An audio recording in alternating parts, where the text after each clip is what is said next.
Smash the like button.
Oh yes, we here now, man.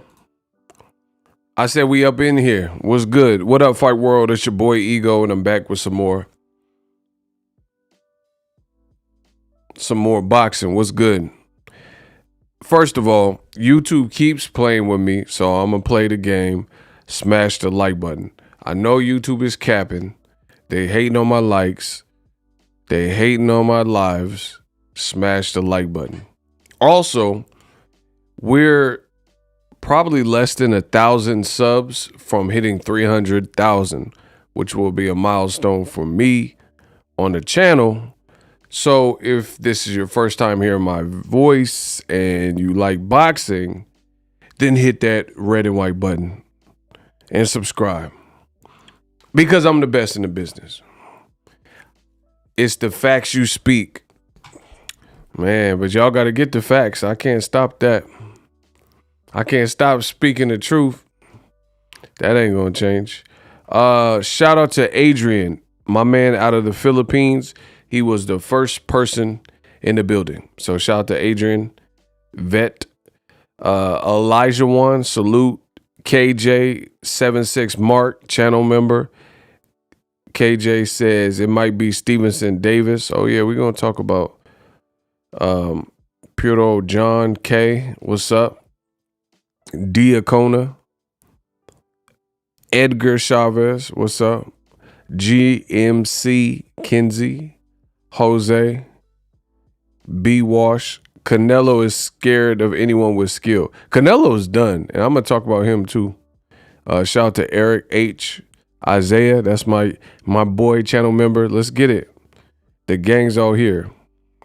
Sura representing Chicago for y'all that don't know. Gold Rush, what's up?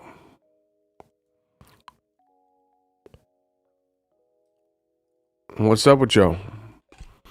So let's do the roll call real quick. I like to start my shows. Let me know where you guys are from. Put your city, put your state, put your zip, something, so we know who I'm speaking to and we know, where everyone's from. Shout out to Philly. 215, we got Philadelphia in the building. Philly, the city of brotherly love. Indio, California. We got Riverside, California. Oh, California's in here deep. Let's get it. 973, Dallas, Texas. It's Dallas. It's EJ City. Lancaster. New York. 916, Sacktown. City of Trees. New Jersey. Tennessee, 423, Chicago, Garfield Park Boxing. We got Houston, 832 in the building, BX in the building. Everybody put your X's up. We got H-Town, Atlanta, San Diego, Belize, Chicago, y'all know, 713-410. Who else? Orange County, the Netherlands, what's up? I told you we everywhere you want to be. San Diego. Man, I got some Texas and Cali. We the biggest state, so we be representing this boxing game. I can't even front. Shout out to the DMV. The DMV mess with me heavy too. Shout out to DMV.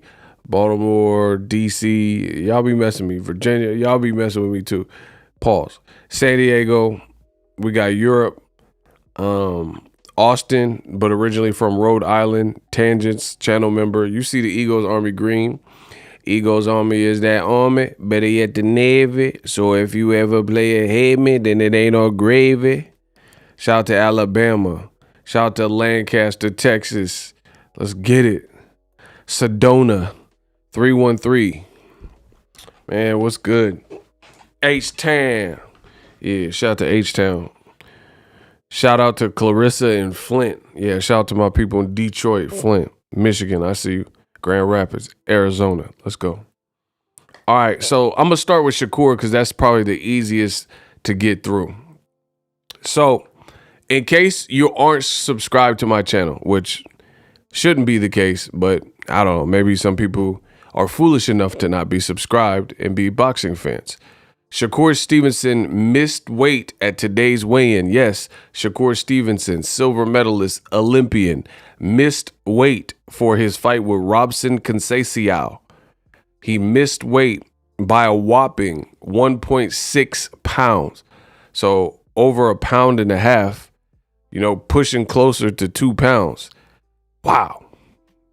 Now, Shakur could have stripped butt naked, but he didn't. He didn't choose. They had the little, you know, cover to try in case he wanted to strip butt naked. Butt naked, please. But he didn't want to get butt naked, please. He could have stepped on the scale a second time. He chose not. So he must have, to me, that shows a fighter that's already like conceded, and they know that they missed weight. Because you're not even, you know what I'm saying? If you don't try and get naked, butt naked, please.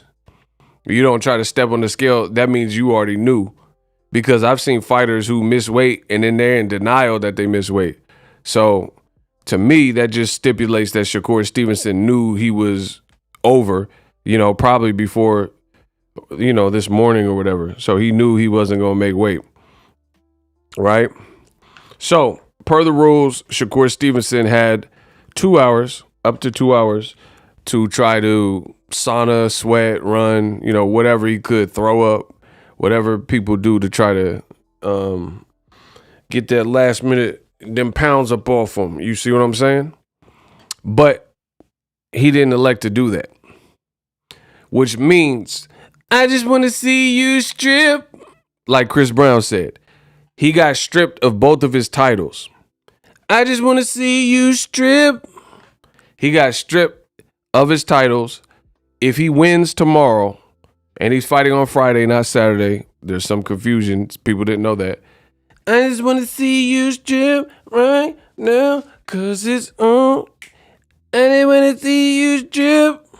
So, if he beats Robson Conceição, he don't keep the belts. But Shakur's already taken to his social media, and he said he's moving up to lightweight, 135. I'm not going to read the exact quote because I got a video coming soon, and I'm the greatest to ever do it, so you guys can check that out. But paraphrasing, he basically said, he didn't say sorry, but he said, I tried my best, tried to make the weight, and I couldn't do it. My body, you know, just refused, and, you know, my health comes first, so I'm moving up my next fight. Something to this effect. Video coming soon. So Shakur's done at 130. Now, I got mixed feelings. Well, actually, my feelings aren't really mixed, but I got it's gonna be two phases of what I gotta say. I got two phases of what I want to say. It's anytime that a fighter that's high profile misses weight is not a good thing. And I got to keep the same energy that I keep for everybody. You know, be it Broner, Tank, Shakur, Virgil Ortiz, whoever else done missed the weight. I kept it the same. I kept the same energy across the board. I'm not a fan. You know, you have to be a consummate professional. You sign up for whatever weight is on the contract. You say you can make it. It's your job to make it. It doesn't matter if you're planning on moving up after. You still got to make it for that one fight. Because if not, you should have just fought at a catch weight, or you should have just moved up. You see what I'm saying? So there's really no excuse. There's no excuse. Shout out to Florida. I see y'all. Y'all got to get the likes up. Y'all know I'm speaking facts. Y'all going to get the likes up. Y'all need to get the likes up. Y'all know I'm spitting. I'm spitting this non-written. I'm spitting this non-fiction. What I'm spitting is addicting. Y'all know this. So I keep the same energy, bro. You can't have no excuse. You know, I don't know Shakur to have missed weight in the past. I don't remember. So it's not like it's a habitual thing where he's always doing it. But across the board, I have the same reaction. I'm not a fan. It's unprofessional. You know, it makes you look bad in that moment. And it is what it is. So that's the same talk I have with Virgil Ortiz or anybody else. Shakur, you know, he don't get special privilege. So it's the same thing. I wish he would have made weight. Because here's one of the biggest things why I don't like the whole missing weight. It gives people, it like puts pressure on you. It puts a lot of pressure on you because even if you defeat the person and whoop them, stop them, whatever, that now becomes the catalyst and people can use that against you and say, oh, but you outweighed him. You know what I'm saying? And I don't like that. See, I'm an Aries. I'm a natural born leader. I was born in March. You can look up all the natural born leaders that were born in March. So I like closure. I like certainty. I like, you know what I'm saying? Things like that. So I want to see, if I see a fight, I want to see it with no possible excuse that nobody can make. Nothing that someone can hold over your head. I don't like those type of things. So I would definitely just prefer both fighters make the contract to wait and we have ourselves a fight, which is the traditional way. But anytime a fighter does that, you always open that floodgate where people can easily use that against you and say, oh, but you didn't make weight. So even if you destroy the person, it kind of waters down your win. And, you know, this is just not what I prefer. Now we got a Cash App. Shout out to y'all. Y'all been great. We're on the road to 300K. Okay. Hold on, yo. Now we got a Cash App. Shout out to y'all. Y'all been great. We're on the road to 300K. Okay. Hold on, yo. Now we got a Cash App. Shout out to y'all. Y'all been great. We're on the road to 300. I had to ditch the echo. My bad. Had to ditch the echo real quick.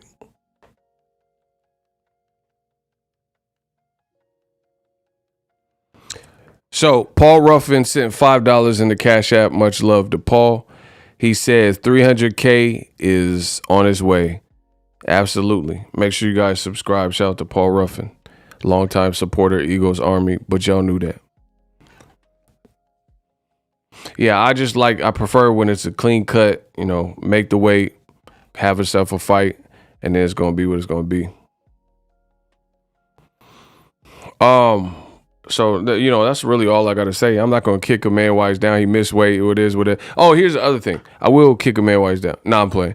But I got to say this.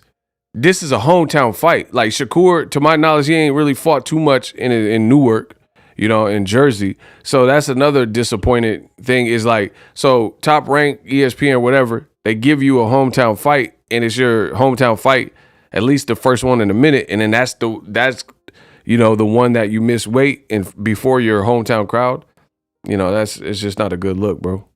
It's not a good look.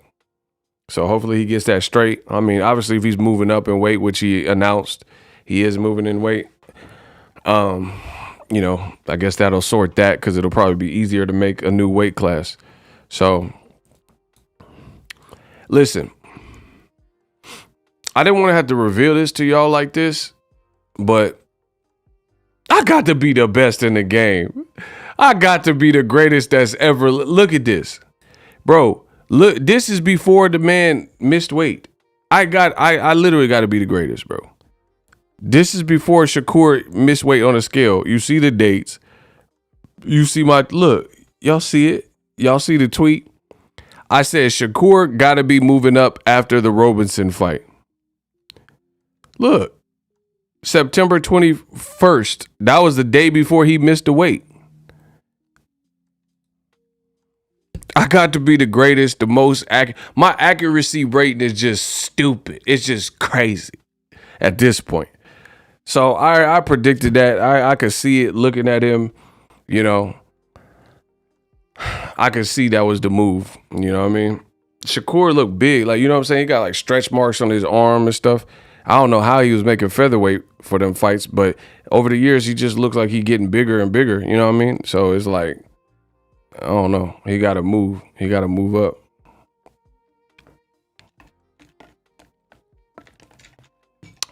I need y'all to get the likes up, though. I'm not going to keep asking because then I'm going to keep taking. Listen, I'm going to take what's mine. Y'all going to give me, listen, I don't care what YouTube doing. I don't care what no algorithm. I'm destroying all that. Y'all know what I come to do. If you're feeling the chat, then show that love. If you're not good, then leave. If you don't like my channel, leave. I'm with that. That's the smoke. That's the type of energy we on. You don't like what I say, because I'm about to cook Canelo, so you're not going to, you don't like that stuff like that, you don't like the facts, you don't like me hitting you all over the head, then leave. That's cool. I'm with that. This for the grown folks and the people who want to be educated and have fun and, you know, get the information across. Shout out to Edgar Chavez. What's up? Yeah, Ego Weight Watcher. So I predicted the Shakur would be moving up. I'm the greatest. Y'all already knew that. Love your channel. Shout out to Mr. Ben. Appreciate y'all. The second phase of what I was going to say about Shakur is the good thing. I don't condone the missing weight. That's his business. He missed weight, is what it is. I just told you my thoughts. However, there's better fights for him at 135, bigger names. So, and you know, I try to look at the light at the end of the tunnel and silver lining. The silver lining to me is I think there's better names for Shakur at 35, potentially Tank, Ryan. I don't know who else. I'm not finna list all of them. You know what I'm saying? Frank Mar, El Rayo. There's just better names in general. You know, I'm not finna list out the whole lightweight division, but there's better names than 135 than 130 right now. So that is the good thing if Shakur is moving up. The only downside is Top Rank. Are they going to be able to give him those fights? Because a lot of the guys I just named, they're nowhere signed to Top Rank. Is not Top Rank fighters. So I don't know. I don't know who he going to fight. You know, Teofimo done moved to 140. So to me, that doesn't really look likely because Teo went this way. And then, you know, Shakur went this way, but a little too late. You know what I mean? Ryan with Golden Boy maybe fights Tank. You know, so I don't know. I don't know what's next for Shakur, but he got to get past Robson Conceição first anyway. So that pretty much settles it with Shakur. What else? So Errol Spence and Canelo. I'm going to let the fans pick. What y'all want to talk about first? Errol Spence or Canelo, the flip-flop, the flip-flopper, the flopper, the face of flopping. Yeah, y'all said Canelo the face of boxing, he the face of flopping. Yeah, that's a bar. Listen, the kid is back with some bars. I'm going to let the fans pick, but we got to talk about both of those things. I'm going to say it again. Y'all told me Canelo was the face of boxing. He is the face of flopping. The amount of money he getting paid is not adding up. All right, I see more Errols right now. So let's talk about Errol first, and then I'm going to toast Canelo last. Yeah, I'm going to toast him up last. Cinnamon toast crunch. I'm going to toast the boy. Yo, Ego, this is a sidebar. Man, y'all got ADHD. What? He said, laughing at Joshua, you don't need that buff ad body.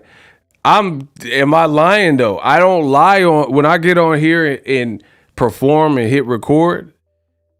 People like it and it's entertaining, but I don't be lying. Bro, Joshua, he got all them muscles and cock diesel, but you losing to cruiserweights. You don't need that buff-ass body like Tim's and them and Justin Bieber. You don't need that buff-ass body. Yeah. You don't need that buff-ass body. No. Bro, Joshua big and hulking and all that, doing push-ups, and like 50 said, you can do all them push-ups to pump up your chest. I got a 12-gauge Mossberg to pump up your chest. Bro, you listen to what I'm saying. You don't need that buff-ass body. Yeah. You don't need that buff-ass. You don't need that buff-ass body. Usyk smaller than you. don't got all the vascular and musculature of you, and he whooping you. You don't need that buff ass body, AJ. You don't need that buff ass body. You just buff, and I mean, I rock rough and buff with my afro puffs. Rage. Rock on with your bad self. Bro, you don't need that. Put AJ on the remix with Tim's. You don't need that buff ass body. Y'all tripping. The muscles don't translate into boxing. Facts. Bro, you can do all them push-ups to pump up your chest. I got a 12 gauge Mossberg to pump up your chest. Hey, something special. Bro, AJ doing all these explosive workouts, exercising his cheekbone and all that, and still losing. Like, what?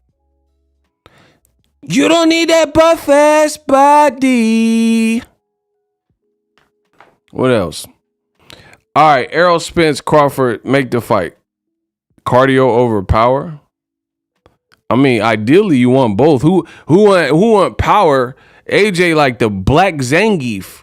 Who want power? But you remember playing with Zangief on Street Fighter 2, cuh?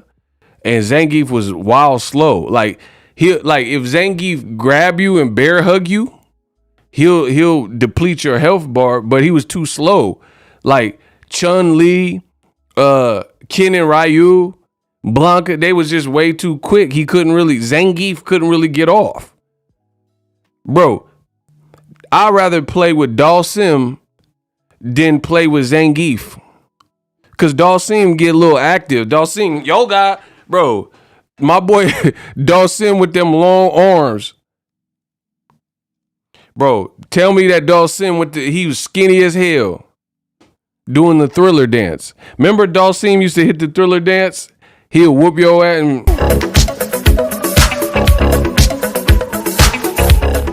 Bro, I promise you, if you go play Street Fighter, Dalsim was doing the Street Fighter dance. He said, yoga flame, doom, doom.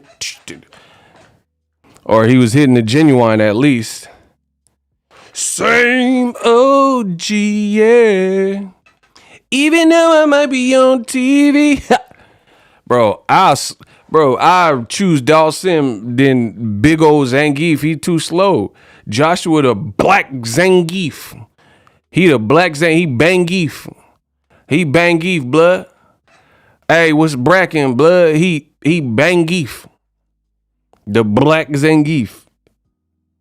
And y'all think he'll beat Wilder. Bro, he had a better chance beating that pecker than beating Wilder. Man, y'all stop. Y'all better stop playing with me. Yeah, the muscles don't... Like, Tim Bradley was wild buff and wild jack. But he was throwing with all, you know what I'm saying, all his might. Pacquiao, at that stage of his career, wasn't looking as buff as Bradley, but Pacquiao was hurting Bradley more than... Man, come on, bro. Y'all talking about he'll beat Wilder. He can't even beat his dead. He can't beat his dead. Stop playing with me, bro. Anyway,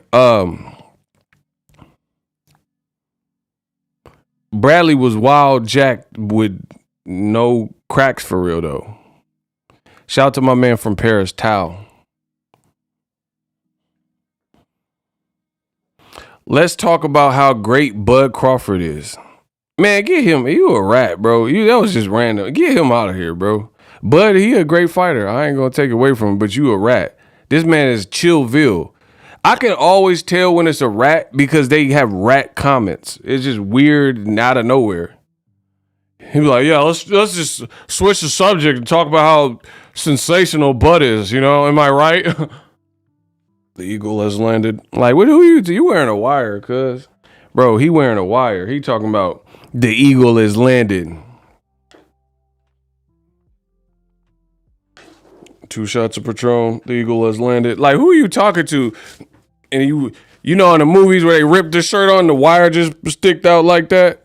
Bro, that's him. He wearing a wire. I promise you. He the new Tekashi. He Tekashi 6ix9ine. Bro, watch the movie. They're like, man, you 5'0", you 5'0". And they rip the shirt and then the wire just be sticking out like this. You talking about the eagle is land. Bro, when they start repeating the same word and it don't even make sense, they repeating some kind of phrase. I'm talking about, yeah. How about them fortune cookies? You're like, what? What fortune cookies? I said, how about them fortune cookies? Like, man, go check him. He wearing a wire. And then they rip the shirt and the wire just stick out like this. Bro, you talking about how about them fortune cookies? Bro, we know that's code. You talking to them boys. You talking to 12, bro. Stop playing with me. Yeah, they doing the code word. How about them fortune cookies? Nice doing business with you. Bro, the fact that you talking like this, you wearing a wire, bro. Cause I done several transactions and I never say nice doing business with you. I said nice doing business with you. And you gonna keep repeating it. That's code for 12 to hop up out them vans, them unmarked vans and come through. Kamal says Dahmer on Netflix is phenomenal. Is binge. You know I'm about to watch that. I'm gonna watch that. But right now I'm eating y'all. I'm the new Dahmer. I'm ego Dahmer. I'm when it comes to boxing, I'm Dahmer, bro.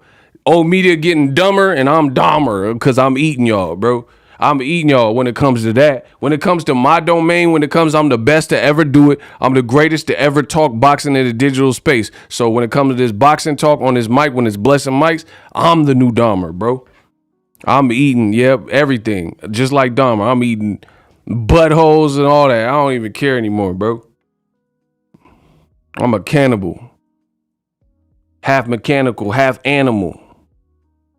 Stop playing with me. Shout out to Diacona. See, y'all got me turned. I bite the hell out of every one of y'all, bro.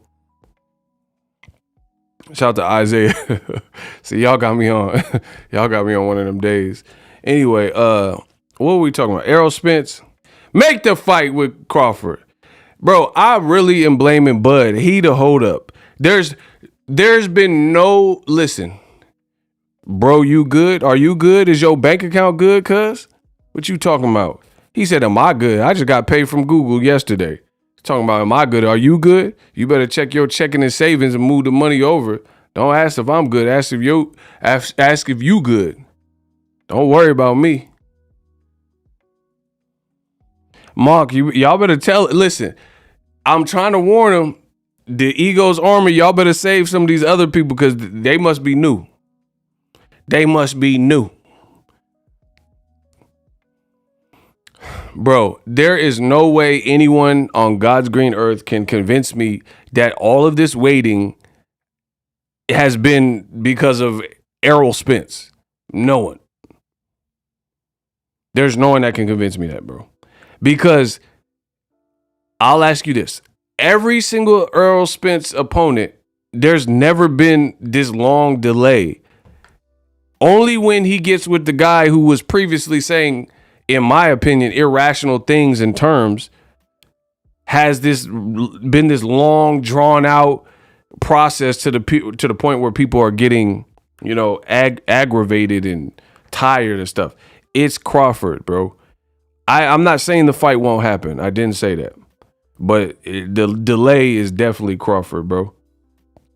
And like if you study the tapes and look at the clues, all of the stuff Crawford was saying will definitely let you know that it's him or his side. Whether it's him directly or his side. You know what I mean? Because he was saying, I want 60-40. Like, bro, you got one belt that you got in your first fight at welterweight. And you want more money than the guy that got 3 belts that did the better work. It don't make sense, bro. Stop it. And people get mad. I don't care because what I say is real. Even Crawford's man's Bernie did a live and he was talking about why can't it be 50-50? Well, I got a better question. Why would it be 50-50? Bro, if the question shouldn't be why can't it be 50-50 unless you did 50-50 of the effing work, bro. So the question should be why would it be 50-50? Like, so if I get a job at Apple and I got 20 years of similar work at Microsoft, and then you got 3 years of work at somewhere not as big as Microsoft, let's say Big Lots. You did management at Big Lots. Guess what? If I kill the interview better than you and they look at that resume, I'm more qualified. So guess what? I will probably get the job, not because of this and that, but based on my seniority and experience. I have 20 years of management experience at Microsoft, and I'm trying to get a job at Apple. You got 3 years of management at Big Lots, which is a smaller company, and you think you're entitled to it or going to get the same salary. It's just nowhere in business does any of this work. And Kamal been telling you, I've been telling you, Ricky Williams, he been telling you, stop playing. The money goes into my piggy. B-side Bud has always been the holder. Get him, Kamal. $10 from Kamal, and he just jumped on y'all ASAP. B-side Bud has always been a hold up. He has no market value, irrelevant outside of Errol. No network or promoter was interested in signing him. Now Team Crawford is using terms like Heyman, slave money, or whatever, bro. So what is the Kinahan drug money? Man, come on, bro. Bro, it's Bud. I really strongly believe that. Like, if y'all want to do a polygraph, a lie detector test, and say, hey, Ego, who you think the holdup is? I'll answer, I think it's Bud, and I'll pass that up. Because surprise is Bud. It's not taking away. It's not saying he's not a great fighter. See, I don't do personals and all that. I've never said anything about him as a family man, as a dad, as a fighter. The only thing I've ever questioned on my channel, or if you want to say, if you will, criticize, is Bud's business acumen and business savvy and decision making. In boxing, I run boxing, for starters. Second of all, I don't care if it's popular, if it's unpopular. I am here to do a job and tell the truth. And there's great fighters. I have this innate ability to be able to look at situations and give my honest assessments regardless of anything else. And if I can't do that, I won't say anything about it. Like, if I'm so tethered to a certain situation, I'll probably just say less. Like, if I really didn't feel comfortable speaking because of this, that, and the third, I probably just wouldn't even comment on it. That's how I get down. And that's one of the reasons that make me the greatest, because there's a lot of people in boxing, they'll talk because talking is a thing. I don't talk to hear myself talk. I don't say all these, like, I just said yesterday, Shakur is going to move up. Then today he fails the weight by 1.6 pounds. And then he announces he's moving up. I strive for accuracy. I don't just say things and just put it out there and be like, oh, and then look stupid every time it doesn't happen. I care what my name is on, and you know what I'm saying, my surname and what I represent. It's that simple. Bernie still calling Errol out his name in his last live. Said Al Heyman and PBC ain't worth ish. I mean, but okay, that to me, that's an ignorant standpoint. If you're in the process of working with somebody, why would you be belittling them and calling them names and saying that they ain't ish and saying the company that Bud would have to work with ain't nothing?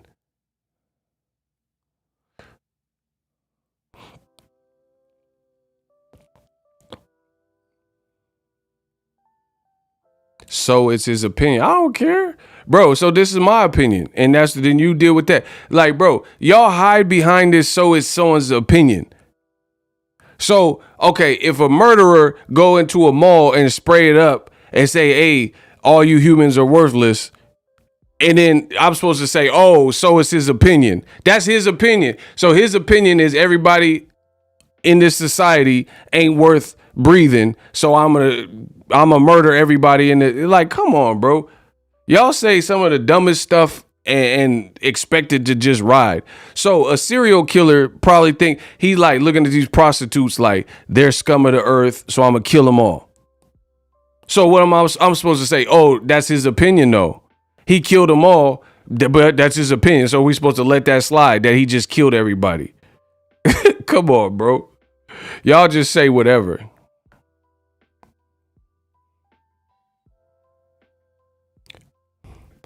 Man, but I mean, you could do that with anybody could do that. Like I just gave a serial killer thinks what he's doing is right.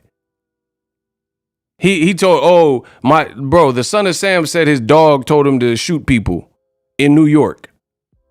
It was a message from God delivered from his dog. So I'm supposed to say, Berkowitz, there's nothing wrong with him. Release him immediately because his dog and God told him to shoot them people in New York.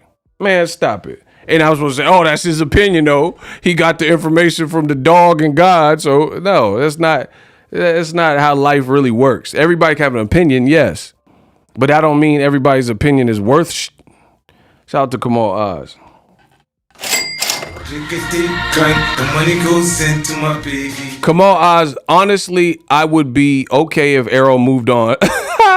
Kamal's sick of it. He said he's sick of it. He's one of the few in boxing doing things right, and he's exciting and humble. Fight Stanionis or Thurman fights are also okay. Bro, people are getting tired of waiting for sure. And then the thing is, Bud only has but so much leverage, to be honest.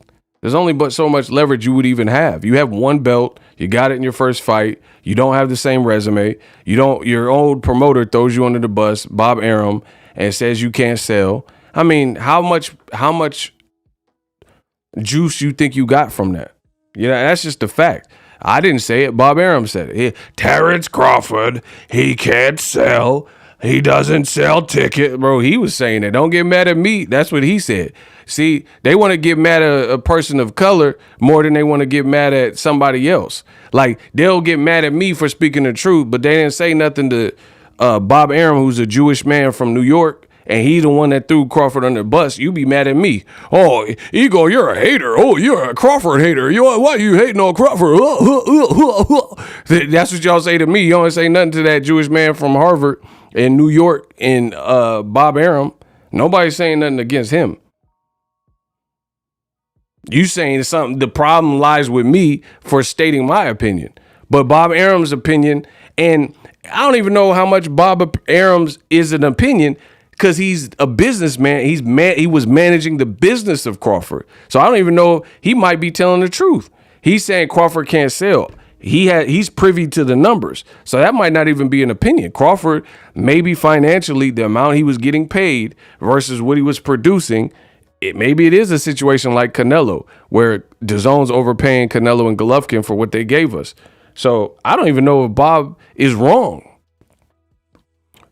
But yeah, don't shoot the messenger. My man Dark Truth agreed with Kamal Oz. He said, I'm over it at this point. Yeah, they hurting it if they keep, waiting and waiting. People grow tired of that. People grow tired of that. But like I said, you only have about a certain window and a certain amount of leverage. So it's like, let's go. Let's have it. I don't know what this situation. I don't know if it's done, not done, but I truly believe the holdup is Bud. Because at the end of the day, history shows Errol Spence named what he wanted. Like, listen, I'm a very consistent person. You are not going to get me to believe that the person who showed me historically consistency in their speech, they've done the things they said they sat out to do. You're not going to convince me that, like, what is, somebody define the word trust. Let's start there. See, so y'all want to play games with me? Let's start there. You got to crawl before you can walk. Somebody tell me what trust is. How do you develop trust? Somebody give me a brief definition of what trust means and how do you get it? How do you start trusting someone? And what is trust? Very simple question. Listen, let's play the game. Y'all want to play with me? Okay. I'll play with you, man. What is trust and how do you earn it? Get them, Ego. You're not lying. Someone who's reliable, consistent behavior. Oh, y'all coming with no, answer the question. Like those people that are answering the question. That's all I'm listening to. That's all I'm reading. People, a firm belief in reliability. Surah from Chicago says, keeping your word. These are great definitions that represent what trust is. Kamal says Ugas retired Manny and immediately signed to fight EJ. Facts. The belief and ability of someone. Okay, these are great definitions. So why would you guys want me to trust the people who continue to have failed business decisions as opposed to the person who's built up equity in trust and like loyalty and those types of things? So what do I mean? Errol Spence I've talked to him and stuff like that, but I don't kick it with him or whatever, right? And Errol Spence over the years has done what he said he's going to do. So he's built up that cushion of equity. If loyalty and trust and speaking things into existence was equity, he's built his shares of equity up in that column, right? I'm not saying he's infallible. He got a DUI and all that. That's not what I'm talking about. That's his personal life and all that. But in boxing, he has built up that equity. He said, I want to fight Kell Brook. I want to fight Kell Brook. I'm going the IBF route. I want to fight Kell Brook. That's what he said. And guess what? He did not stop until he got Kell Brook. He was willing to go through. It wasn't his fault. Konstantin Ponomarov ducked him like 3-4 times with the IBF. He was willing to face anybody he had to face to get his title shot. And he did it. And he even did it in Kell Brook. So basically, realistically, he did it in Kell Brook's backyard of Sheffield. He was willing to go through whoever, Algieri, Bundu, whatever they said he had to fight. Ponomarov ducked him multiple times to get the IBF fight. He pressed on the gas and said, I want Keith Thurman. To this day, he has not fought Keith Thurman, but we all know that it wasn't his fault. Floyd was backing it. Floyd was like, nah, Keith Thurman should fight Errol. I remember they were outside by some bushes. So he built up equity with all those things. He said he wanted Kell Brook. He fought Kell Brook in his back eye. I mean, I said back eye because I'm thinking of his eye. In his backyard, and he made him take a knee like Colin Kaepernick and beat his eye into submission.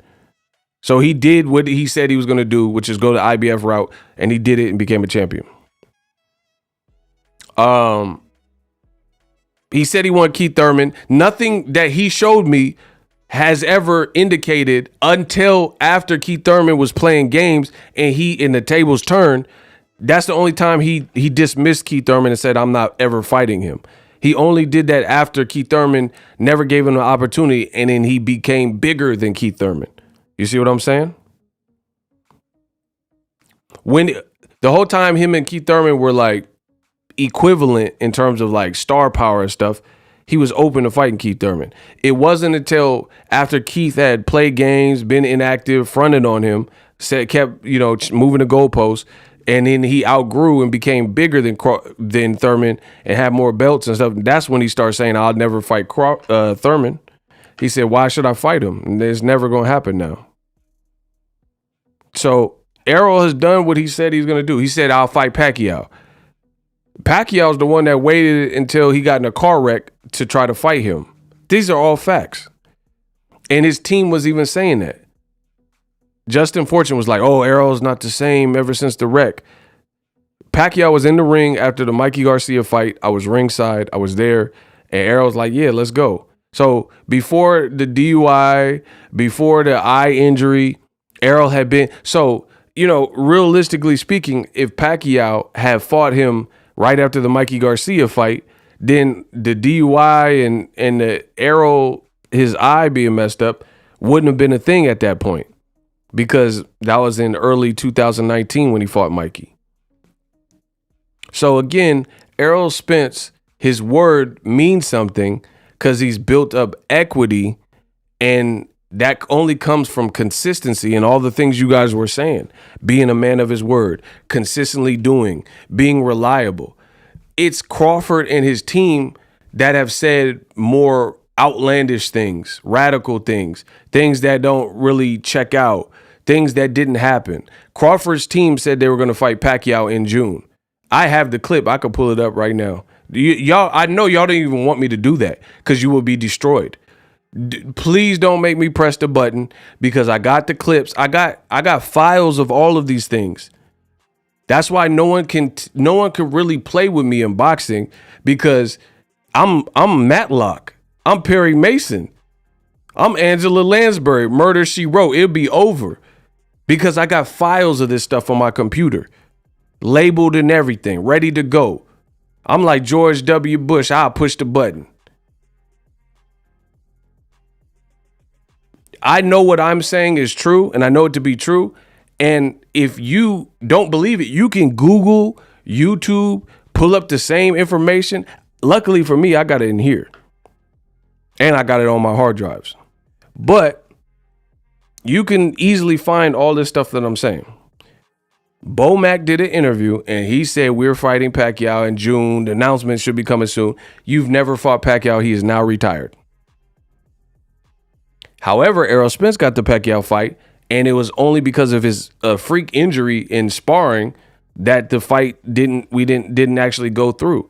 And then Ugas got it, and then Errol said, "Hey, my eyes messed up, but I was always taught to never back down, never give up. So I'll be back for the winner." Guess who he just fought? Ugas, the winner, who bodied Pacquiao and had him eating applesauce. So again, you're not going to convince me that the problem is the guy that's consistently told you his plan and then executed upon that. I can't say the same for Crawford. Outside of his skill, like in boxing, if he say he gonna whoop Hank Lundy, he whoop Hank Lundy. Okay, that's cool. But I'm talking about the business. I'm talking about business matters.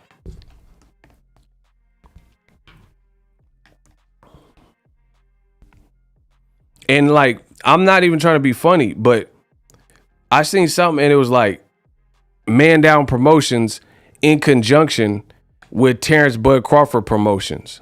And I'm like, when did Crawford get a promotion? Like, that's something, that's what I'm saying. Like, that sounds like something you just adding into the equation because none of your top rank fights had no TBC promotions on the banner, on the backdrops and stuff. I ain't never seen that.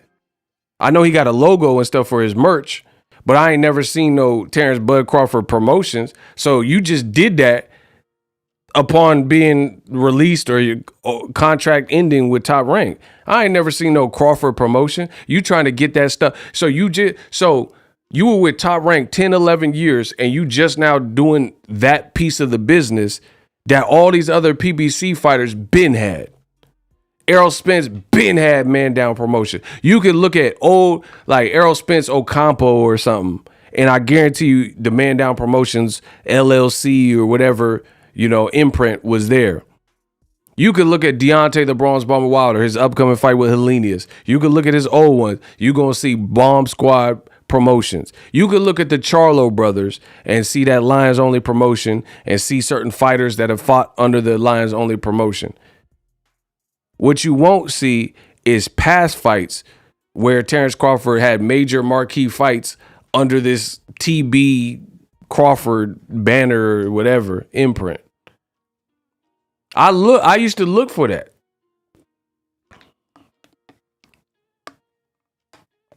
Like when he was fighting Mean Machine, I'm looking because I started seeing all the PBC fighters had their own promotional outfits. You know what I'm saying? GTD Promotions, Tank Davis. And I used to look. And see, contrary to a lot of y'all suckers' belief, I don't have anything against Bud, but I'm not going to lie and say the truth. I'm pulling for Bud. I like Bud. I like his fights, always have. I've been to him. I have pictures on my phone with Bud. I don't prey on another man's downfall, especially another, young black man in African American, you know what I'm saying? Like, I'm not hoping for people's failure, but at the same time, I'm not going to lie.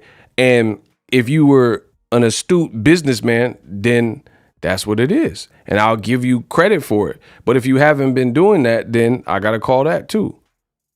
That's how I always been. I'm going to keep it consistent. I'm not a yes man.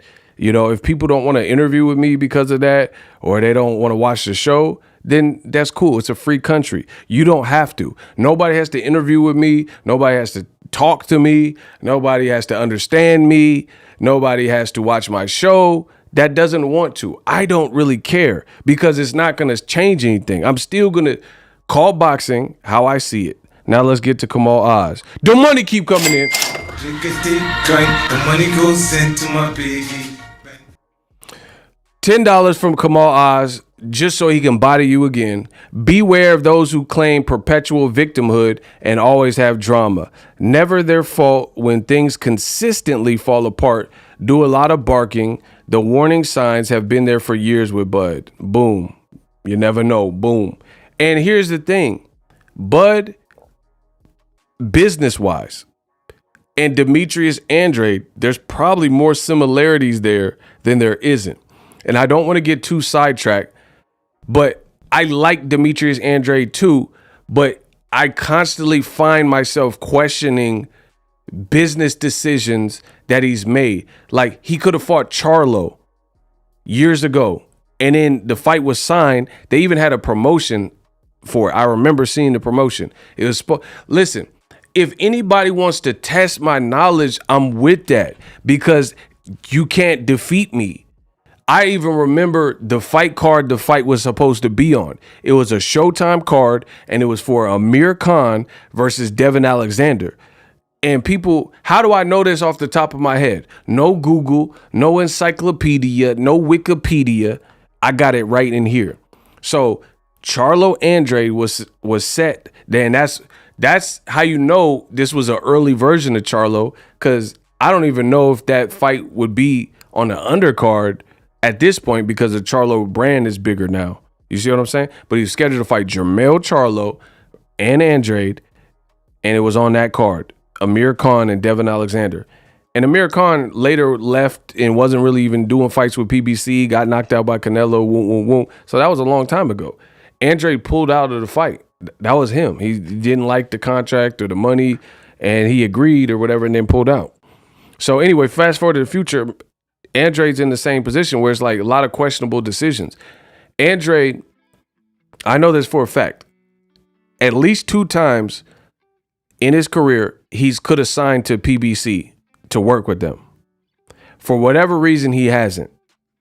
But then Demetrius Andrade, the information just broke, the story just broke. I think he's moving up, and he's slated to fight the guy he was supposed to fight, and he pulled out, say he had an injury, Zach Parker from the UK. Frank Warren fighter. They just did a purse bid, and the winning purse bid was $305,000. What? So I'm not going to humor you with all the details, but just so you guys know, a purse bid means there's a split. And let's say it's 60-40, right, with the WBO, or 50-50. It doesn't really matter. The winning bid was $305,000, bro. So Zach Parker and Demetrius Andrade need to split $305,000, bro. They have to split that. So even if you did a 50-50 split, 305. So 300 divided by 2 is 150. So 305, that's like 152 and a half, right? So even if it's a 50, and I don't know that it's a 50, Zach Parker, for all I know, he might get the lion's share because maybe he's rated higher or something. So it might be a 60-40 split. So even at best, if it was a 50-50 split between 2 fighters with the winning bid of 305, you can expect $152,500. So that's, let's just say 150 to make it easy. So you have to move up and weight, fight maybe some UK guy nobody knows, but I guess, you know, looking at it, he's maybe a dangerous puncher. And Demetrius, someone as talented as Demetrius Andrade, if he goes through with that, he has to move up and fight for 150,000. There's no way that you could tell me that PBC would have done a guy like Andrade. It would have been that bad if he would have went to PBC. There's no way. Bro, So you were with Eddie Hearn. You let this British white dude with blue eyes give you no relevant fights. And then he's like having a bromance with Canelo, but he won't put Canelo with he was working with Canelo, but he never put you in there with Canelo. And even when you were his fighter and Golden Boy had Canelo, he never fought to get Andrade the Canelo fight. He was working with Triple G. He never fought to get Andrade the Triple G fight, even though he had all their careers.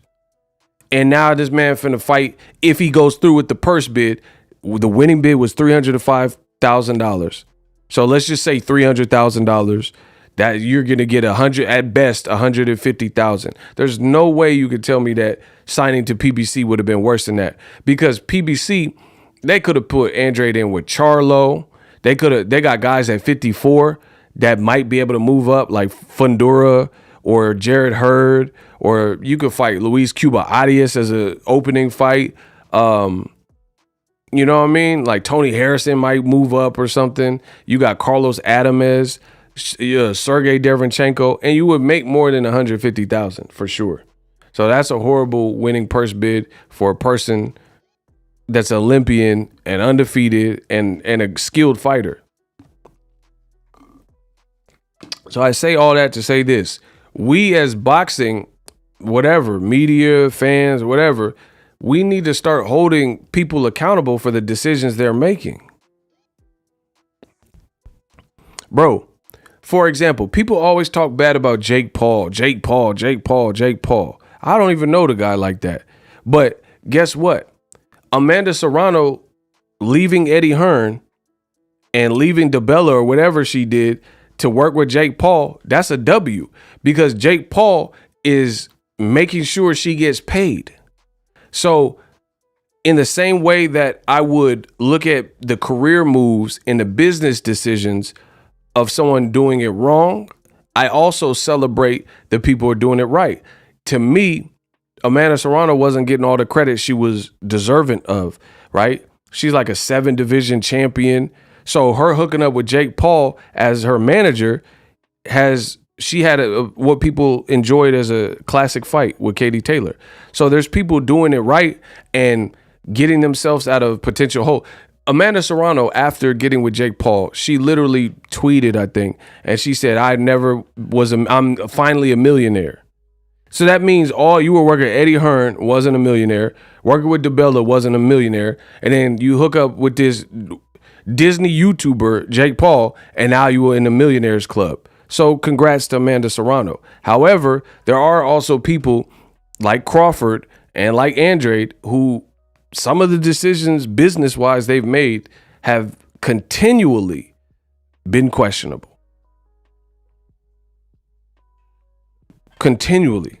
There's other people that have done it great, like Wilder. Imagine, look at where DAZN's at right now. DAZN tried to sign Wilder. Wilder made, in my opinion, a very smart move, because Joshua, weeks after Wilder had the meeting with DAZN, Joshua ended up losing to Ruiz, and it's been all downhill for him since that Ruiz fight. So imagine if Wilder would have signed to DAZN for several fights to fight who? Dillian White? Man, stop it. So Wilder is another example of someone who took their career in their own hands and made great choices that ultimately would benefit them.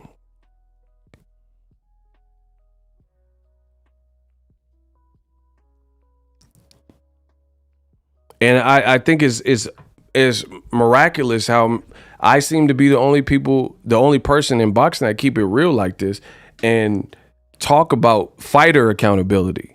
Fighters have to be held accountable for the decisions. Like, if I do an interview with Steven Espinoza, I guarantee you he will tell me that he gave Demetrius Andrade opportunities more than once to try to work something out. But now, for whatever reason, I don't know who's in his ear. I don't know what his business is or his lawyers, or I don't know that type of stuff. But for whatever reason, Andrade didn't do it. But you worked all these fights with Eddie Hearn, and Eddie Hearn has developed no American stars. Bro, I will close my channel down right now if I'm lying. Name one American star that Eddie Hearn has generated. American star. Name somebody who, since working with Edward Hearns or whatever, has developed into an American star where they're selling out venues. Their live gate numbers are impressive. They're on pay-per-view. They're this screamed about enthusiastic, anytime they fighter. Name one person.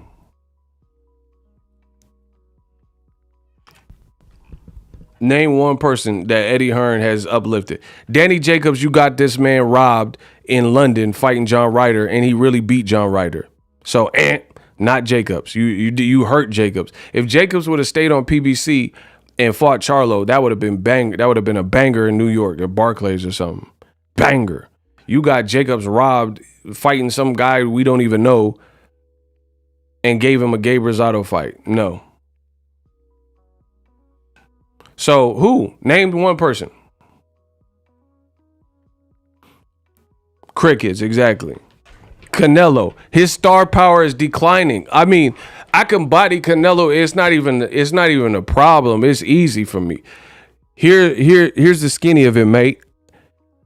Every single Triple G fight has gotten progressively worse financially.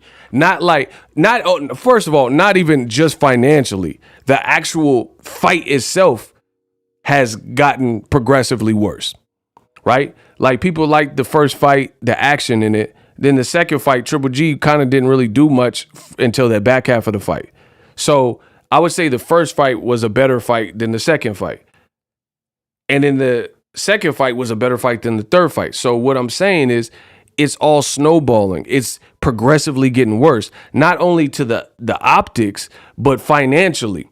The first fight did 1.3 million pay-per-view buys, 1.3, 1.4 million. The second fight did 1.1 million. This fight, they said it did 550,000. And I think that's an inflated number. And live gate, Eddie Hearn admitted on Twitter, the live gate was less than the second fight. So,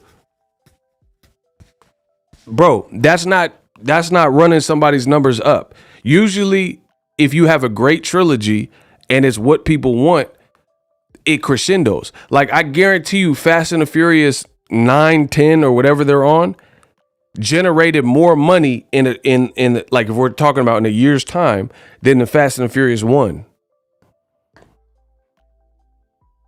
Because as the series went on, more and more people, kept checking for the sequels. So if you make them bigger and badder and the special effects evolve over the years and stuff like that, they just become bigger and bigger. So the moment the Fast and Furious starts making substantially less than the previous ones, then that's probably when they'll pull the plug on the franchise for a while. So again, Eddie Hearn ain't produced no American stars.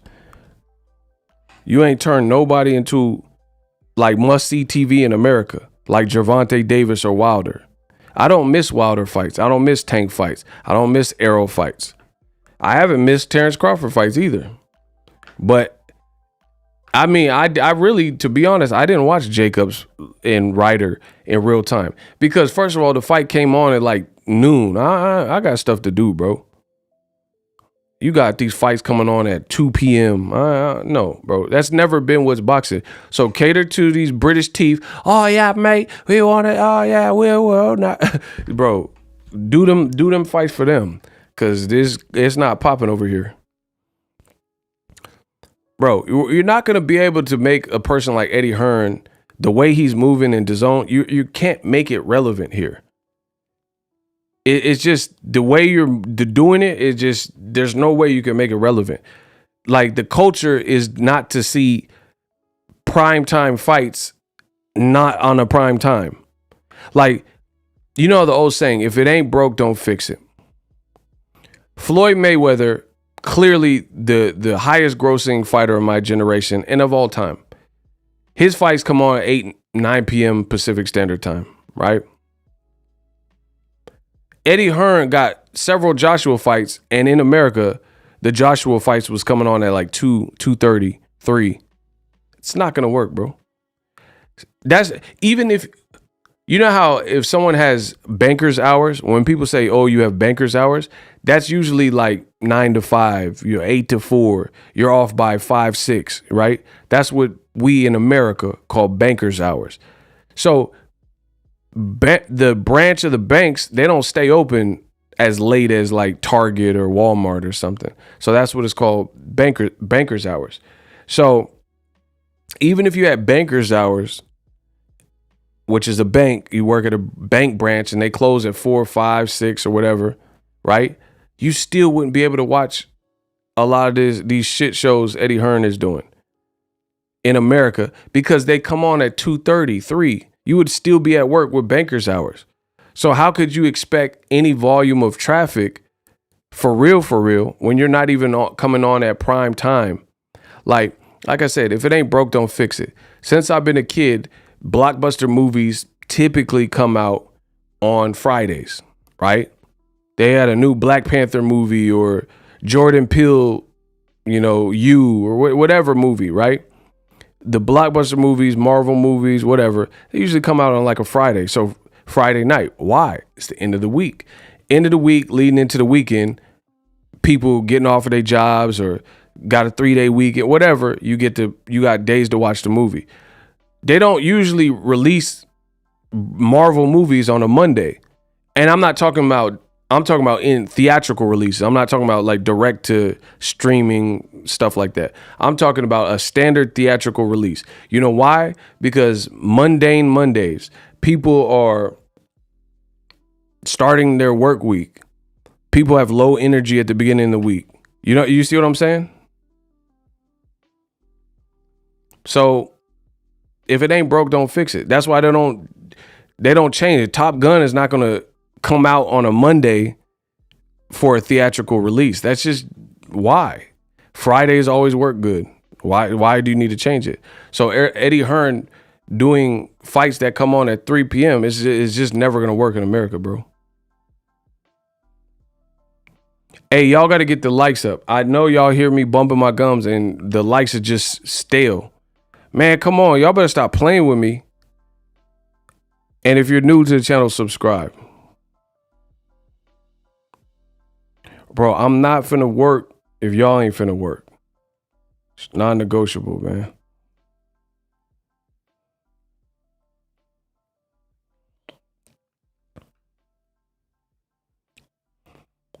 Yo, Eagle, how you really know Shakur was going up? Because I'm the god of boxing talk. Next question. I'm speaking from living in the UK. Shout out to my man in Conquest. Let's get it. Whatever Bud is being offered to fight Errol is more than he's made in his previous fights. Terrence hype is holding up the fight. Errol is the truth. I definitely think Terrence's side, his side is the holdup. I definitely believe that. I mean, the proof is in the pudding. No other Errol Spence fight has been rumored with no real serious developments. Hey, what's up? Get the likes up. I mean, y'all done? Y'all done with the likes? We done with the stream? What's good? Y'all let me know. If we can't get the likes up, then I gotta bounce, bro.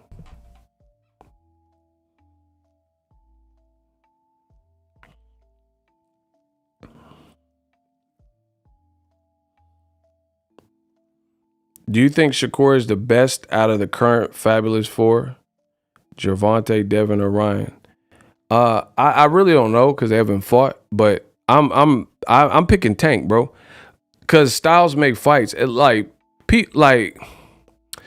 even know. I don't even want to go into this conversation. My thing is this: I like all the Fabulous Four, whatever. I don't have a problem with. I really don't have no problem with no fighter for real, but Tank. People, it's like Tank get this crazy level of hate for no reason, and Tank will knock your noodles out. It's that simple. He'll knock your noodles out. Like for me, Shakur he's a damn good fighter, but we haven't seen him at 35. We haven't even seen him with Robinson Conceição. So there's no people have this like guaranteed mindset that everybody beats Tank, but I don't know. I think Tank's style is hard to fight because even even in losing, if he's losing rounds or moments or whatever, he can still beat you. And I think a lot of it's inflated because people like act like he's losing bad, like he's just getting dropped and all kinds of stuff. It's like, what are we talking about? And Shakur, I don't know, like he doesn't have the most knockouts, you know what I mean?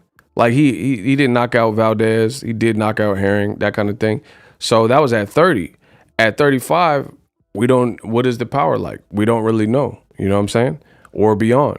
So then you would have to rely on the ring IQ. And that's cool, but if you can't badly hurt Tank to the point of stoppage, and some people believe that may be the case with Devin or Shakur, like maybe they don't have enough power, then that becomes an interesting fight. Because if you can't hurt a person, then you got to rely on the ring IQ and the boxing and the ability to box and stuff like that. But he can definitely hurt you. And then the thing with Ryan is, I think Ryan makes a lot of mistakes, but he has the most power outside of, out of the people you just named, outside of Tank. You know what I'm saying? So he presents a danger with the speed and power, but he's technically flawed. Whereas Shakur and Devin are like light years way more skilled than Ryan. So it's like you would damn near have the better chance to beat Tank would to create Voltron, take Ryan's speed and power, and then give the like skill and ring IQ of like Devin and Shakur. You know what I mean? Take the frame of Ryan and the speed and power of Ryan, but then take the jab of Shakur, and then take some of the ring IQ of Shakur mixed with Devin's ring IQ. You know what I'm saying? And like create this Voltron. But I don't know. I don't think there's a guarantee that whoever beats Tank. I don't know. Maybe they can beat him. We have to see. I don't know. And the other thing, like for me, I don't know what other people believe, but I can only do me. My thing is this. Y'all got to get the likes up. That's one of my things. Tank has the best experience out of all of those dudes, Teofimo included. Teofimo included. I don't care about the Lomachenko. Y'all the one that said Lomachenko's the god. I think Tank has the best experience because he's putting on colossal events. So you have to know how to operate. That's just a crazy level of experience. Like people take that for granted. Floyd Mayweather, when you're putting on events this big, Robert Guerrero had never seen probably that many people in the crowd for a fight he was finna be in. He had never been questioned. Like when Robert Guerrero is on tour or whatever, press tour, he had never been questioned. He had never been questioned as many times as when he was getting ready to fight Floyd for any fight that he's ever been in. You see what I'm saying? So experience. I'm one of the few people, I guess, that I believe experience is like way more valuable. Like when people are breaking down fights, they talk about jab, left hook, and power and uppercuts. I think experience is something that far too few people bring up when assessing any fights. Ego, can you talk about Cinnamon Toast Alvarez not wanting to fight Mexican fighters? Yeah, I'm going to finish with that. People don't really, when they're breaking down the fights, they don't really bring up experience like that. And I think experience is like big. If Shakur wins, he's moving up to 35. He can't win the belt. The belts is done. I got a video coming soon. He's been stripped of his titles. When you don't make weight, it's over. Before the fight happens, you're stripped. There's no you win and get the belts back. No, that's not how that works. How you going to get the belts back? You just lost it. It's kind of considered an unfair advantage. So why are you going to get the belts back? You know what I'm saying? You outweighed the person. They made weight. You didn't. Why? How you going to get the belts back? No matter what the outcome of the fight is. I told you. I just want to see you stripped. Now let me destroy this Canelo stuff. Bro, get Canelo, Eddie Hearn, and DAZN out of my face, please. Bro, it's nothing but lies. I just seen an article. It said Eddie Hearn said Canelo did 850,000 in the U.S. Man, stop playing with me. Stop playing with me, Smokey. Bro, I do not believe for 1 second that Canelo Golovkin 3 did 850K. At all. Eddie Hearn, he can say, oh, yeah, mate, you're just, oh, your chat's bollocks. And all, you say all that goofy stuff and all these little British quips and, you know, slang. You're not going to convince me that fight. Show them numbers. Show me the data. Like, show me the vitals and reports that show that he did that. Because I don't believe it. See, this is the level of disrespect that DAZN gives. They treat boxing fans like we brainless, like we some zombies. We just gonna believe anything they put out. You a private company. You okay? First of all, oh my, I'm about to destroy Canelo. Hold on. If you did so great and you had a successful outing with Canelo, how come you ain't said nothing until Dan Rafael put out an article and said the numbers was basically trash and disappointing? Explain that.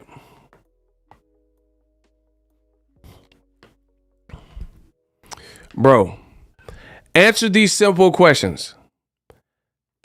If you were so happy with the Canelo Golovkin 3 numbers and results and Canelo was just balled out and brought this crazy crowd, then why did you wait reaction at proactive and reactive? So why were you reactive instead of proactive? Because you're privy to that data pretty much exclusively and instantly because it's all through your app. So you don't have to wait for a bunch of other numbers. You get the bulk of your numbers because people would have watched it by signing up through DAZN and ordering the pay-per-view. So you can tell where it's trending. So why did you wait until an article said the opposite to release a press release?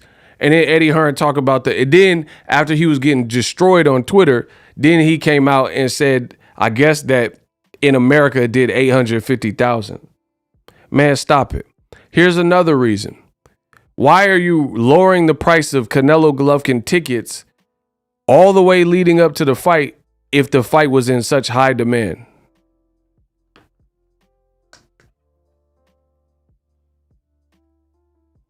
Explain these things to me. Why were you lower? If everybody wanted to see the fight,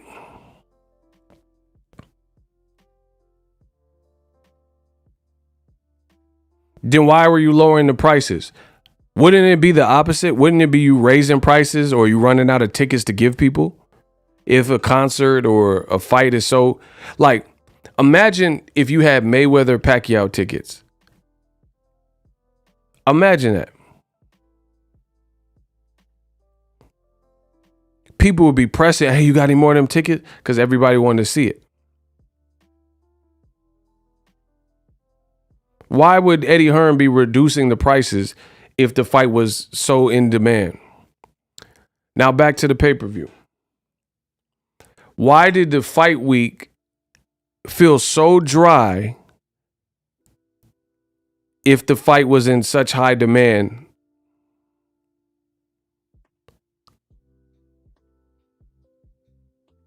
Bro, stop it.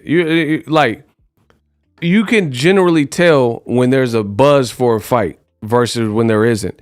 They did a horrible job of promoting. There were very few people making videos and talking about the fight. So where did these 850,000 buyers? So they weren't interested at all. And then all of a sudden they just got interested the night of the fight. And the undercard was trash. So where did this how do you get the interest in if people weren't already interested? Like the press conference was mad boring. There was nothing, like, really no standout moment versus when Caleb Plant and Canelo were fighting, they were pushing and slapping and fighting each other and all those clips were going viral. So with no viral clips like that, how did you generate this interest? Why would you be reducing the prices to tickets if Canelo was such a hot ticket? Bro, And I don't like when people lie to me like that. And when you're like trying to misinform and deceive the public.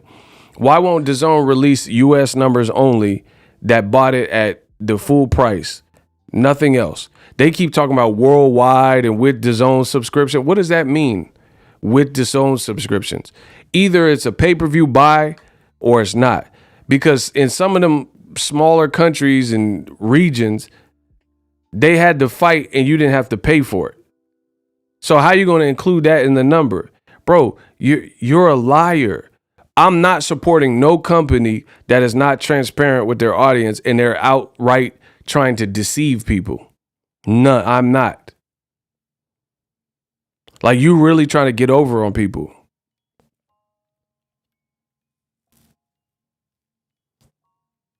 They add in any number, YouTube numbers. Like, imagine if Wilder fight Hellenius and knock him out, and then they post it on their Twitter, and then on Twitter it get 1.6 million. And then they add the 1.6 million views from Twitter to the pay-per-views, and they say, oh man, Wilder did 3.3 million on all of our platforms.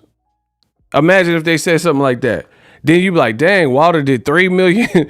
He did 3 million pay-per-view buys, but he really didn't. He didn't do pay-per-view buys because you posted on Twitter. Like, come on, bro. He said DAZN worse than Hulu stealing from Mike. That's hilarious. Bro, I'm not rocking with no, especially you're not even from my country, cuz that's a British company. That's a British company. You coming to America to deceive and lie? No, I'm not rocking with it. You're not even from here. Like Jeff Bezos and Amazon, at least he from here. You know what I'm saying? Like, you're not even from here and you doing that? No, I'm not rocking with that, bro. He talking about pay-per-view buys and DAZN subs. What does that mean, bro?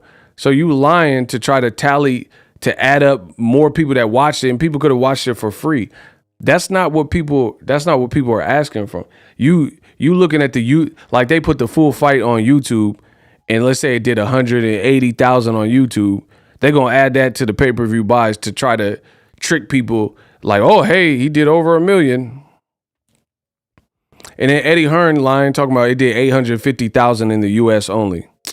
So let me get this straight. Caleb Plant fight did a little bit over 800,000. And coincidentally, a fight and that was with Caleb Plant and Canelo pushing and slapping each other and hyping the fight up. That was with a determined, concerted effort from Showtime Boxing and shoulder programming and all accesses to hype up the fight. The Caleb Plant got his glasses knocked off and his eye cut, and Caleb slapped him. So they had all those viral moments, and they had all accesses to back it up, supplemental shoulder programming content. And they did 800,000 with a brilliant promotion on Showtime. You didn't promote until the week of the fight. You had no exciting press conference moments. You had no Triple G getting slapped. You had no Canelo getting pushed. Triple G has a flat personality. Like, he wasn't talking trash. He wasn't talking crazy or nothing spicy. You were lowering the price of tickets, and coincidentally, you did 50,000 more than the Caleb Plant fight. So just enough to beat Showtime. Bro, these people are liars. I'm not messing with no liars like that, bro. You did just enough to beat Showtime in the Caleb Plant Canelo performance. After a previous report said you did 500,000 basically in America. I can't. If y'all don't have integrity, that's on y'all. I don't rock like that. I cannot get down with no fakeness like that, bro. So what's the point of Showtime? Y'all got to get the likes up. What's the point of Showtime doing all accesses? Caleb Plant did a great job selling his side of the story, slapping Canelo. Canelo did a good job pushing Caleb Plant in the fracas and things like that. What is the point of all of that if DAZN can do none of that and then only promote the week of the fight and still pull off these better numbers?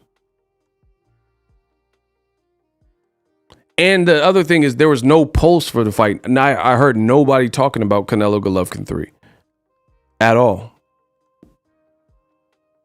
And again, this is the company that said pay-per-view was dead to begin with. It's so many ways that you can tear this up. You said pay-per-view is dead, so we shouldn't have been paying $85 no way. And again, that in itself is a lie. You said pay-per-view's dead, and then now you charging pay-per-view. Joe Markowski did an interview. He said Canelo Triple G absolutely won't be on pay-per-view. And then surprised when the fight was finally made, years too late, it was on pay-per-view, and it was a horrible fight. So I'm not listening to no lying-ass company. If y'all listen to liars and people who are not forthright and forthcoming with information and you have no integrity, that's on you. But I'm not, I don't get down like that, bro. If they were real and you was being real and not like being facetious and, you know, I can't do it, bro. And my man Monk is killing y'all. He said on an app on top of that. Yeah, that's what, and it's on an app. Like if I call my parents right now, they don't even know what DAZN is, bro. They American citizens, lived in America their whole life. They don't know what DAZN is. And I'm sure if you ask some of your family members or your friends that don't watch boxing hardcore, ask them what DAZN is, if they even know what it is. Put the DAZN logo on your phone screen and then show an American, hey, what is this? They'll think it's an app to edit photos for Instagram. They don't know what that is. So I know they lying, bro. You banked on Canelo being this big bodacious star, and his star power is dwindling, and it's not making no money. My man from Mexico, Luis Solis, says, my mom doesn't know, Ego. Nobody's mama know. Listen, I'd rather eat a pizza from Domino's. Nobody's mama knows. Vámonos. Listen. Rápido, vámonos. I'd rather eat a pizza at Domino's. Nobody's mama knows. It's going down like Geronimo. I'm on the road. Ben Smart. That's an honor roll. That's a bar. Let's get it. Bro, no one even knows the app, has the app, blah, blah, blah. So I know you're lying. Talking about 850,000. So basically, you think Canelo could just sit there and Golovkin could sit there and no promotion, and you allegedly outselling Showtime, and they promoted their butts off, did all accesses and epilogues, and there was far more drama with the slap and all that in the Caleb Plant Canelo fight. So DAZN is so great, they don't have to do nothing. They don't have to promote the fight. They don't have to have viral moments and slaps and this crazy storyline that got people talking. They don't got to do that. They just sit, wait till the fight week. Oh, and Canelo, and because he fought this man 4 years ago, and it's just doing no, stop.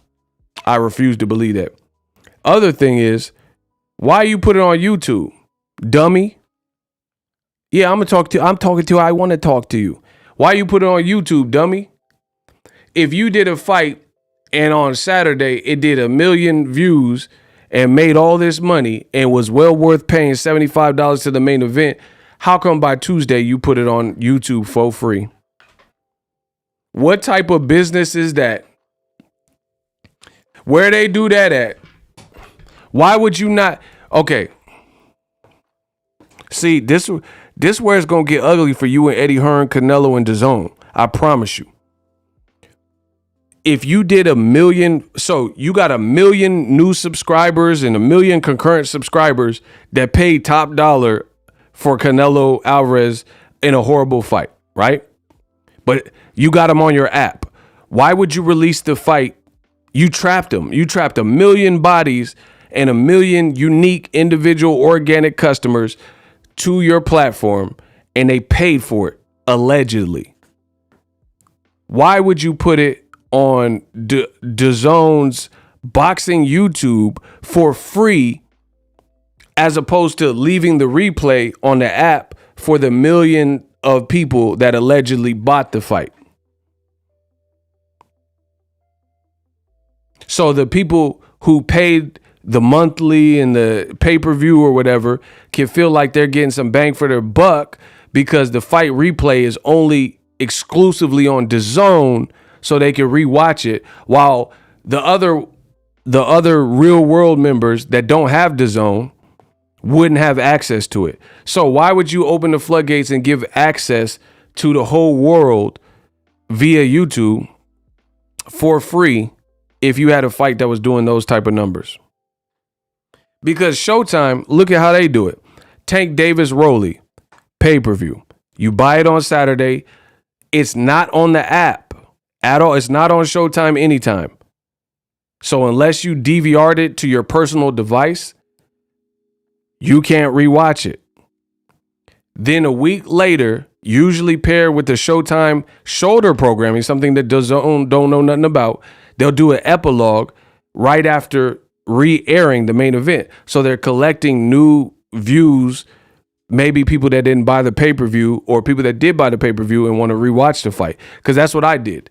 I bought Errol Spence Ugas, and then I wanted to rewatch it to see about the 6th round and all that. And I rewatched it the next week, and then I watched the epilogue. Why would DAZN 2 days later put a fight that was cooking and doing so wonderful, and you trapped 1 million people to your app? Why would you put it on YouTube for free? Imagine Netflix having their show like Narcos or the season finale of Ozark, and then they just put it on YouTube for free. That makes no sense. Can you imagine if HBO has the new Game of Thrones House of Dragons, which is extremely popular, and from my understanding, HBO Max maxed out, and the app was like broken because so many people were trying to, they didn't have enough bandwidth to stream, and it broke the app temporarily, right? Can you imagine HBO putting House of Dragons or Game of Thrones on their YouTube page for free when they were driving all that traffic to HBO Max? Why would they just suddenly say, oh, hey, we're going to put every episode of Game of Thrones, House of Dragons, in the season premiere or whatever, we're going to put it on our YouTube for free for some Google AdSense? Explain how that makes sense. He said they would never. Exactly.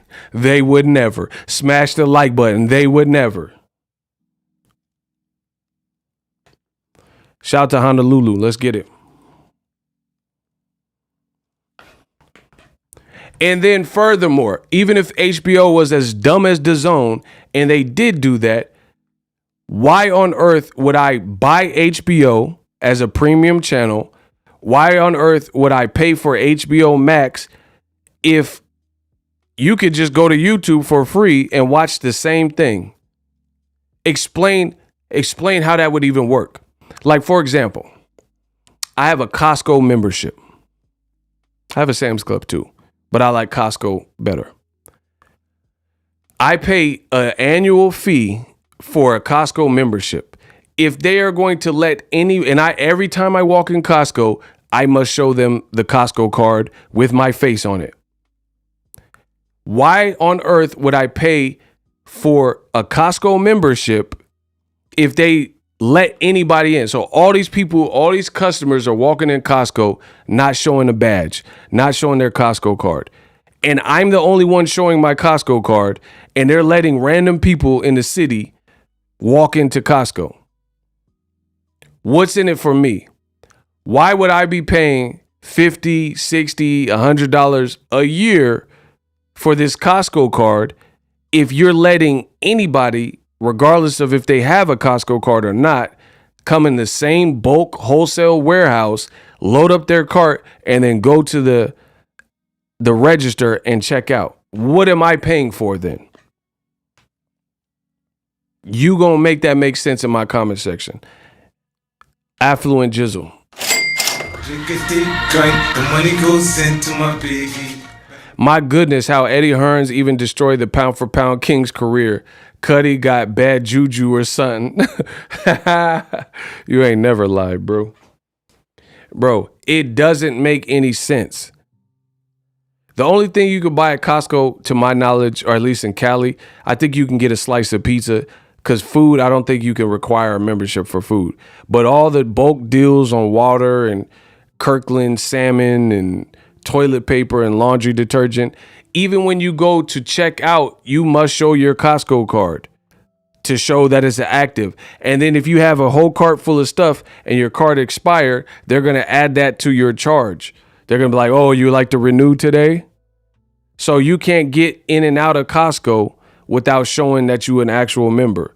So again, using DAZN's strategy, that would be like me buying for a Costco membership, buying a Costco membership with a Costco card, but you're letting everybody through the door, regardless of if they have one or not. Then what would I be paying for? What differentiates me from John Doe over here that doesn't have, and why am I paying an extra $50? It doesn't make sense, bro. Even a gym membership, anything. If you have a gym membership, you could go to the gym, as long as they're open. If you don't have a gym membership, maybe your friend can get you a guest pass, or you can pay for a day pass, but it's usually one of those two things. If they let hobos and bums off the street, and anybody who just want to get a work out for free on the equipment, why am I paying for a gym membership? You gonna explain that to me. Why would I pay for a gym membership if I could be a bum, a hobo, like some of the haters that watch my channel, bums and hobos, right? That don't wash their elbows.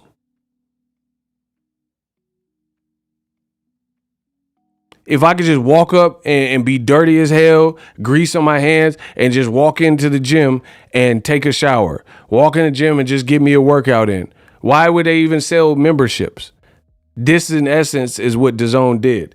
You charged $85 for the fight, and 2 days later, after the fight did amazing numbers, you put it on free YouTube. Man, stop. You don't know what you're doing, cuz. I'm out. I blaze this man. I'm going to keep blazing this man until they stop lying. Period. Hopefully you guys enjoyed. Make sure you guys subscribe. We are on the road to 300,000. You know this stuff don't make sense. I know it don't make sense. Let's get to 300,000. We're going to keep growing the channel one way or other. I'm out.